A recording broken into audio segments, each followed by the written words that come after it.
اللہ اللہ اللہ اللہ اللہ اللہ اللہ۔ آج کا سبق سورہ محمد کی آیت نمبر 20 سے ہے۔ اعوذ باللہ من الشیطان الرجیم، بسم اللہ الرحمن الرحیم۔ وَيَقُولُ الَّذِينَ آمَنُوا لَوْلَا نُزِّلَتْ سُورَةٌ فَإِذَا أُنزِلَتْ سُورَةٌ مُحْكَمَةٌ وَذُكِرَ فِيهَا الْقِتَالُ رَأَيْتَ الَّذِينَ فِي قُلُوبِهِم مَّرَضٌ يَنظُرُونَ إِلَيْكَ نَظَرَ الْمَغْشِيِّ عَلَيْهِ مِنَ الْمَوْتِ فَأَوْلَىٰ لَهُمْ۔ وَيَقُولُ، اور کہتے ہیں، الَّذِينَ وہ لوگ، آمنوا جو ایمان لائے، لولا کیوں نہیں، نزلت اتاری گئی، سورۃ کوئی سورت، فَإِذَا پھر جب انزلت اتاری گئی، سورۃ محکمہ ایک واضح صورت یا مضبوط صورت، وذکر فیہا القتال اور اس میں ذکر کیا گیا جہاد کا، رأیتا آپ نے دیکھا، الذین ان لوگوں کو، فی قلوبہم مرض جن کے دلوں میں بیماری ہے، ینظرون الیک وہ آپ کی طرف دیکھتے ہیں، نظر المغشی علیہ اس شخص کے دیکھنے کی طرح جس پر غشی طاری ہو گئی ہو، بے ہوشی طاری ہو گئی ہو، من الموت موت کی، فاولی لہم ان کے لیے کم بختی ہے۔ اور وہ لوگ جو ایمان لائے کہتے ہیں کہ کیوں نہیں کوئی صورت نازل کی گئی، پھر جب کوئی مضبوط واضح صورت اتاری گئی اور اس میں جہاد و قتال کا ذکر کیا گیا، تو آپ نے ان لوگوں کو دیکھا جن کے دلوں میں بیماری ہے، وہ آپ کی طرف ایسے دیکھتے ہیں جیسے وہ دیکھتا ہے جس پر موت کی وجہ سے بے ہوشی طاری ہو گئی ہو، ان کے لیے کم بختی ہے۔ طاعۃ و قول معروف، طاعۃ کا معنی ہے اطاعت، وقول اور بات چیت، معروف معلوم ہے، فَإِذَا پھر جب عزم تیار ہی ہو جاتا ہے، الامر معاملہ، فلو صدق اللہ اگر وہ سچا کر دیتے اللہ سے، لکان خیر لہم تو ان کے لیے بہتر ہوتا۔ ان دو آیات کا مطلب یہ ہے کہ مسلمان نبی کریم صلی اللہ علیہ وسلم کے زمانے میں ہمیشہ اس بات کے خواہش مند رہتے تھے کہ اللہ تعالیٰ کی طرف سے کوئی صورت کوئی آیت نازل ہو تاکہ سن کر ایمان تازہ ہو اور اس میں جو نیا حکم ہو تو اس پر ہم عمل کریں، ہمیں ثواب حاصل ہو۔ اس شوق میں وہ کہتے رہتے تھے کہ کوئی صورت نازل نہیں ہوئی، کافی دن ہو گئے، کچھ عرصہ ہو گیا، صورت نازل نہیں ہوئی۔ جب کوئی صورت نازل ہوتی اور مسلمانوں کی تمنا پوری ہو جاتی، اس میں کوئی صاف صاف مضمون ہوتا، جہاد کے بارے میں ہوتا، تو مسلمان تو خوش ہوتے تھے، لیکن جن لوگوں کے دلوں میں بیماری تھی، یعنی نفاق تھا، جو منافق تھے، تو وہ آپ کو دیکھتے تھے اور آپ کی طرف اس طرح بھیانک نگاہوں سے دیکھتے تھے جیسے کسی پر بے ہوشی طاری ہو رہی ہو، موت کی وجہ سے وہ دیکھ رہا ہو، وہ بزدلی اور خوف کی وجہ سے آپ کو اس طرح دیکھتے تھے کہ اب صورت نازل ہو گئی ہے یا آیت نازل ہو گئی ہے جہاد کے بارے میں، اب جہاد بھی کرنا پڑے گا، اور جہاد میں جانا ان کو دشوار ہوتا تھا، تو اس طرح آپ کو دیکھتے تھے۔ تو اللہ تعالیٰ نے ان کے بارے میں فرمایا کہ ان کے کم بختی آنے والی ہے، خواہ دنیا میں کسی وبال میں گرفتار ہو جائیں یا موت کے بعد ان پر سزا آئے، لیکن ضروری کم بختی آئے گی۔ اور یہ جو خوش آمد کی باتیں کہتے ہیں کہ جی ہاں، یہ بعض منافقین بھی آپ سے کہہ رہتے تھے کہ یا رسول اللہ کوئی نئی آیت نہیں آئی، کوئی جہاد کا حکم نہیں آیا، اگر آتا تو ہم جہاد کرنے کے لیے تیار ہو جاتے۔ تو اللہ تعالیٰ نے فرمایا کہ طاعۃ و قول معروف، ان کی جو باتیں ہیں، تو اللہ تعالیٰ نے فرمایا منافقین جو کسی آیت کے نازل ہونے کا یا جہاد کی آیت کے نازل ہونے کا مطالبہ کرتے تھے اور تمنا ظاہر کرتے تھے، جب جہاد کے بارے میں آیت نازل ہو گئی تو ان کی اطاعت اور خوشامد کی باتوں کی حقیقت بھی واضح ہو گئی ہے کہ یہ مخلص نہیں تھے۔ اگر مخلص ہوتے تو ان آیات کے نازل ہونے سے خوش ہوتے، اور جو ایمان کا دعویٰ کر رہے تھے اس دعوے سے یہ خوش ہوتے۔ فرمایا کہ فاولی لہم، کم بختی ان پر آئے گی، یہ پریشان نہ، کم بختی ان پر آئے گی۔ تو ان کے لیے بہتر تو یہی تھا کہ یہ شروع سے ہی منافق نہ ہوتے اور نفاق سے توبہ طائب ہو جاتے اور سچے دل سے ایمان لے آتے، اور اگر انہوں نے اس شروع میں جو دعویٰ کیا تھا اس میں سچے نہیں تھے تو فَإِذَا عَزَمَ الْأَمْرُ، جب جہاد کی تیاری ہوتی ہے اور جہاد کا پختہ مسلمان ارادہ کر لیتے ہیں، اگر اس وقت بھی یہ جہاد میں شامل ہو رہے تو ان کے لیے بہتر تھا۔ لیکن نہ تو انہوں نے شروع میں جو ایمان کا دعویٰ کیا اس میں سچے ثابت ہوئے کہ جب جہاد کی آیت نازل ہوئی تو یہ آپ کو گھر گھر کو دیکھتے ہیں بری نگاہوں سے،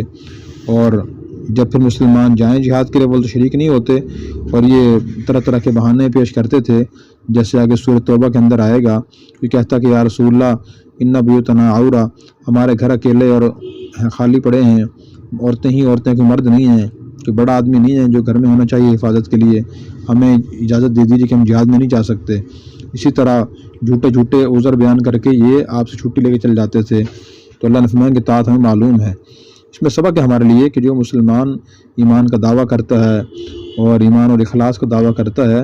جب وہ کوئی اسلامی کام پیش آ جائے، اجتماعی کام پیش آئے، اس وقت معلوم ہوگا کہ وہ کتنا سچا ہے اپنے دعوے میں۔ اگر ہر مرتبہ وہ بہانہ لگاتا ہے اور اس کام کے لیے تیار ہی نہیں ہوتا، اس کا مطلب یہ ہے کہ اس کے دعوے صرف زبانی ہیں، وہ دل سے پکا مسلمان نہیں ہے، جتنا ایمان دل میں ہونا چاہیے وہ نہیں ہے۔ البتہ کبھی کسی مخلص کو بھی ایسی صورت پیش آ سکتی ہے، لیکن کبھی کبھی آتی ہے، وہ ہمیشہ نہیں آتی۔ بہرحال ہمارے لیے سبق یہ ہے کہ ہم بھی دل سے مسلمان ہوں، اور جہاں ایمان اور اسلام کا کوئی مطالبہ ہو تو ہم دل و جان سے اس کے لیے حاضر ہوں، منافقین کی طرح پیچھے نہ ہٹیں۔ فَهَلْ عَصَيْتُمْ إِن تَوَلَّيْتُمْ أَن تُفْسِدُوا فِي الْأَرْضِ وَتُقَطِّعُوا أَرْحَامَكُمْ فَهَلْ تو کیا عصیتم ممکن ہے، ان تولیتم اگر تم پیٹھ پھیر لو، ان تفسدوا یہ کہ تم فساد پھیلاؤ گے، فی الارض زمین میں، وتقطعوا ارحامکم اور تم کاٹ دو گے رشتہ داریاں۔ اس آیت مبارکہ میں اللہ تعالیٰ نے اسلام کا دعویٰ کرنے والوں کو فرمایا کہ اگر تم جہاد نہیں کرو گے، سب جہاد سے کنارہ کش رہو گے، تو پھر اس کا نتیجہ یہ ہوگا کہ دوبارہ کفار کی حکومت آ جائے گی، اور امن کی جگہ بدامنی آئے گی، انصاف کی جگہ ناانصافی آئے گی۔ پھر نتیجہ یہ ہوگا کہ فسادی لوگوں کا غلبہ ہو جائے گا، اور کوئی انتظام صحیح نہیں ہوگا، اور جس کا نتیجہ یہ ہوگا کہ زمین میں فساد پھیلے گا اور رشتہ داریاں آپس میں ختم ہو جائیں گی۔ کیونکہ کفار کی حضور کے تشریف آوری سے پہلے آپس میں بڑی قطع رحمیت تھی، بڑے ظلم و ستم تھے۔ آپ صلی اللہ علیہ وسلم نے آ کر صلہ رحمی کی دعوت دی اور ترغیب دی، پھر لوگ آپس میں اکٹھے ہوئے، اور پھر انہوں نے اسلام کی تعلیمات کے مطابق بندوں کے حقوق ادا کرنا شروع کیے، اولاد نے ماں باپ کے، ماں باپ نے اولاد کے، ورنہ اس سے پہلے ماں باپ خود ہی بیٹی کو زندہ دفن کر دیا کرتے تھے، اور اسی طرح بھائی بھائی سے جنگ کرتا تھا، اور رشتہ دار سے، پڑوسی سے جنگ کرتا تھا۔ تو اللہ تعالیٰ نے فرمایا اگر تم جہاد نہیں کرو گے، زمین میں فساد پھیلے گا، اور دوبارہ پھر وہی برے حالات پیدا ہو جائیں گے۔ اولئک الذین لعنہم اللہ فاصمہم واعمی ابصارہم، اولئک یہ وہ لوگ ہیں الذین کہ جن پر لعنہم اللہ نے لعنت کی ہے، فاصمہم ان کو بہرا کر دیا، واعمی ابصارہم اور ان کی آنکھیں اندھی کر دی ہیں۔ یعنی جو لوگ جہاد کو چھوڑیں گے اور جو منافقین ہیں، تو یہ لوگ ایسے ہیں کہ اللہ تعالیٰ نے پر لعنت کی ہے، لعنت رحمت سے دور کر دیا ہے، اور ان کو بہرا کر دیا، ان کو اندھا کر دیا۔ بہرا کا مطلب یہ ہے کہ یہ حق کی باتیں سنتے نہیں ہیں، اندھا کا مطلب یہ ہے کہ دلائل حق دیکھ کر، قرآن کریم پڑھ کر اس کی حقانیت پر یقین نہیں کرتے، اور اس سے عبرت اور سبق حاصل نہیں کرتے۔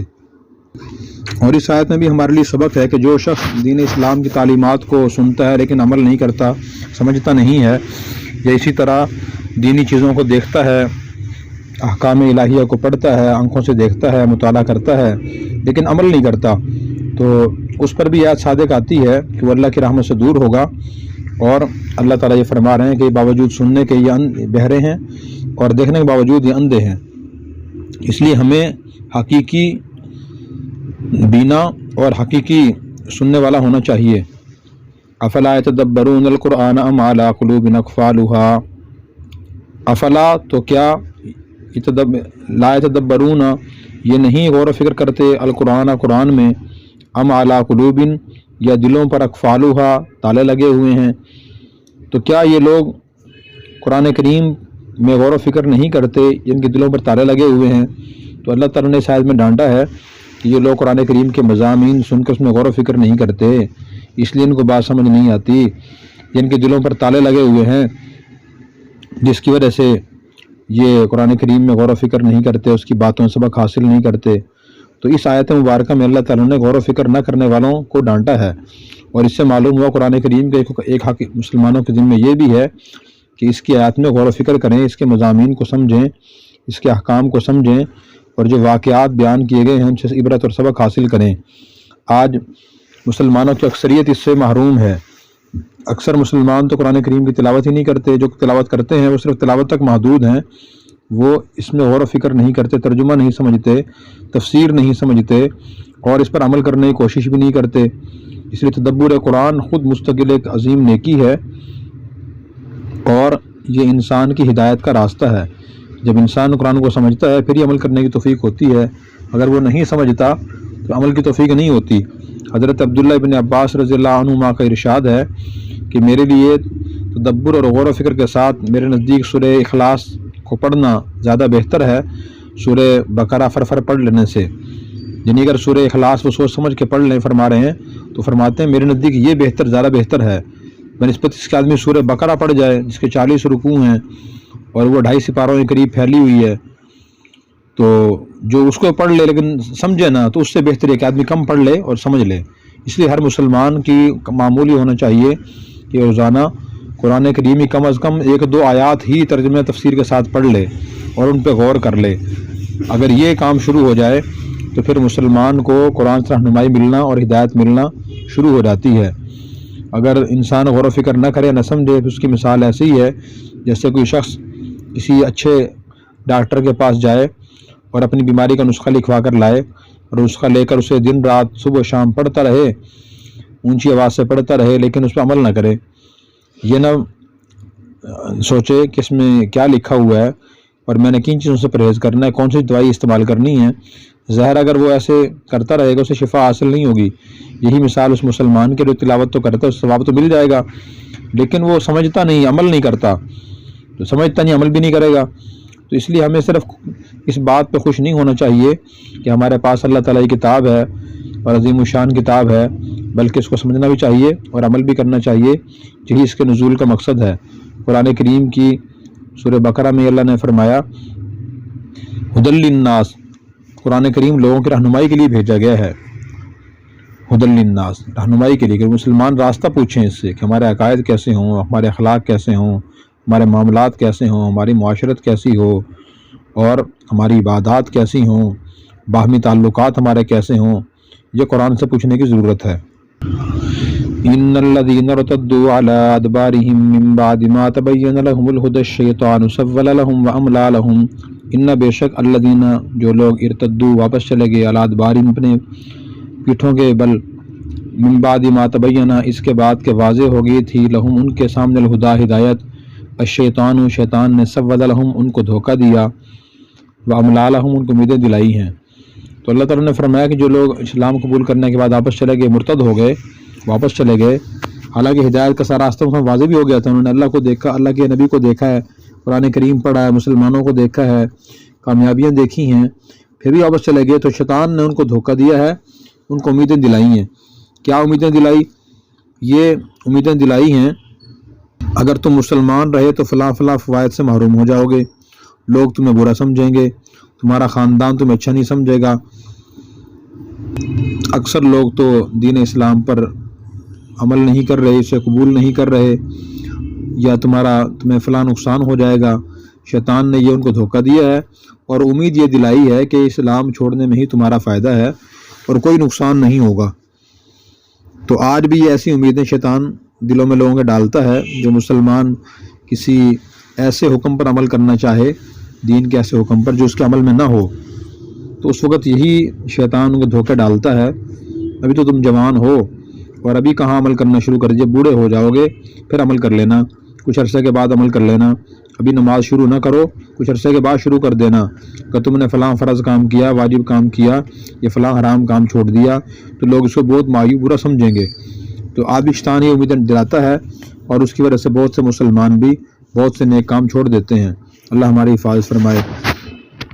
ذالک بأنہم قالوا للذین کرہوا ما نزل اللہ سنطیعکم فی بعض الامر واللہ یعلم اسرارہم، اور یہ اس لیے ہوا بأنہم بے شک قالوا انہوں نے کہا للذین کرہوا ان لوگوں سے جنہوں نے ناپسند سمجھا ہے، ما نزل اللہ اس کو جو اللہ نے نازل فرمایا، سنطیعکم ہم تمہاری بات مانیں گے، فی بعض الامر بعض معاملات میں، واللہ یعلم اسرارہم اللہ خوب جانتا ان کے چھپے ہوئے رازوں کو۔ اللہ تعالیٰ نے فرمایا کہ یہ منافقین جو دوبارہ کفر کی طرف چلے گئے ہیں، حالانکہ ہدایت سامنے آ گئی تھی، یہ اس وجہ سے ہوا کہ جو لوگ حق کو ناپسند کرتے تھے اور اللہ کے احکام کو ناپسند سمجھا ہے، اس لیے یہودی جو منافقین تھے وہ اپنے سرداروں سے کہتے تھے کہ ہم اب مسلمانوں کے ساتھ رہتے ہیں، اب ہم کچھ باتیں تمہاری مانیں گے، کچھ باتیں ان کی مانیں گے۔ دو چیزیں ہیں، ایک تو ہے دل سے اسلام قبول کرنا، دوسرا ہے بظاہر اسلام قبول کرنا۔ تو ہم وہ یہودی منافق اپنے سرداروں یہودیوں سے کہتے تھے کہ ہم دل سے تمہارے ساتھ ہیں لیکن بظاہر ہم مسلمانوں کے ساتھ بھی رہیں گے۔ عقائد ہمارے یہودیوں والے ہیں لیکن ہمارے اعمال بظاہر مسلمانوں کے جیسے ہوں گے کیونکہ ہم ان کے ساتھ رہتے ہیں۔ ہم بالکل یہ تو نہیں زبان سے کہہ سکتے کہ ہم مسلمانوں تمہارے ساتھ نہیں ہیں یا ہم مسلمان نہیں ہیں۔ تو یہ انہوں نے بات کہی، سنتیوگ فی بعض الامر، کہ ہم بعض کاموں میں تمہاری بات مانیں گے۔ اللہ تعالیٰ نے ان کی یہ باتیں کھول کر نبی کریم صلی اللہ علیہ وسلم کو بتا دیں۔ اس سے معلوم ہے کہ مسلمان کو منافق بھی نہیں ہونا چاہیے بلکہ اسے ظاہر و باطن ایک جیسا رکھنا چاہیے۔ وہ دل سے کچھ چیزوں کو اسلام کی معاذ اللہ برا سمجھے اور زبان سے کہے کہ جی دین اسلام بہت اچھا دین ہے، عمل کرنا چاہیے ہمیں، لیکن خود عمل نہ کرے یا اندرون خانہ ان پہ اعتراض کرے تو شرعی لحاظ سے درست نہیں ہے اور یہ منافقوں کا طریقہ ہے۔ فَكَيْفَ إِذَا تَوَفَّتْهُمُ الْمَلَائِكَةُ يَضْرِبُونَ وُجُوهَهُمْ وَأَدْبَارَهُم، فَكَيْفَ پھر کیا وقت ہوگا اذا جب توفتہم ان کو وفات دیں گے الملائکہ فرشتے، یضربون ماریں گے وجوہہم ان کے چہروں پر، وادبارہم ان کے پشتوں پر، ذالک بانہم اتبعوا ما اسخط اللہ وکرہوا رضوانہ فاحبط اعمالہم، ذالک اس وجہ سے بانہم اتبعوا انہوں نے پیروی کی ما اس چیز کی اسخط اللہ جس نے اللہ کو ناراض کیا، وکرہوا رضوانہ انہوں نے ناپسند سمجھا اس کی رضا کو، تو اللہ نے ان کے اعمال ضائع کر دیے۔ تو اللہ نے فرمایا ان لوگوں کا انجام یہ ہوگا فرشتے ان کی روح قبض کریں گے تو ان کے چہروں پر ان کی پشتوں پر مارتے جائیں گے، اور